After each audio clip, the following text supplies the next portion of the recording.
Yes, so in this research, we're interested in the link between workers' happiness at work and their performance or their productivity. Now, there is a whole ecosystem of consultant firms on happiness at work or of worker well-being, but it's unclear whether this is indeed associated with higher productivity or whether this is just a case of, say, management mythology.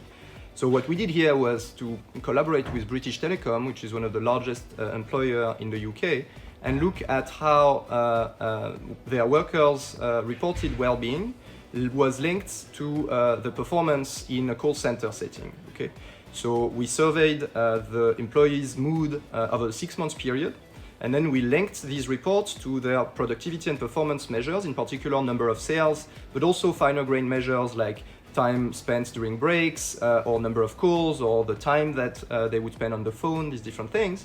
And what we find is that happier workers tend to sell more, so they're more performant, more productive, and that this is a causal relationship in a sense that it's not simply that if you work more, if you work better, that you're happier, say because you get paid more or because you're rewarded by your employees, your colleagues, or the opposite, which is if you work more, you are less happy because you're exhausted.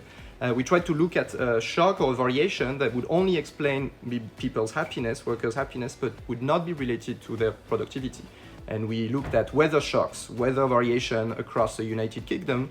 In a given week, you would have locations and call centers that would be exposed to much more sunny days, and in other weeks or in other locations, there would be a lot of cloud and a lot of rain, and that would act on the performance, but that wouldn't directly explain their productivity, because the demand and the calls come from all over the UK. They're not local to a specific call center. And what we found is that the variation in workers' mood that is explained by good weather or bad weather basically leads to very big changes in their productivity. And that's a causal link between the happiness and the productivity. So that's the study. We find this link to be significant and large in magnitude. And we find this link to be more about working better than about working more. So typically, workers who report being happier in a given week tend to convert more calls into sales.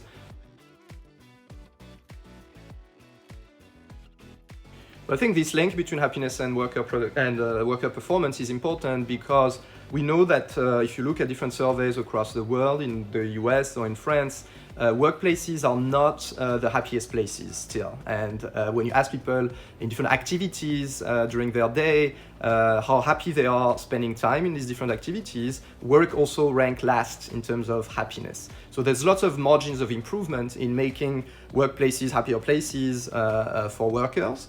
And so I think this research contributes in sort of opening up that agenda and legitimizing that agenda through the sort of investment in other management practices or other firms' arrangements that give more autonomy, for instance, to workers, or that would give more voice to workers, maybe things that would relate to working from home, or also policies that sometimes people think would not have any impact on performance, like pay equality within the firm. We know that this has an impact on productivity. Does it go through happiness, for instance?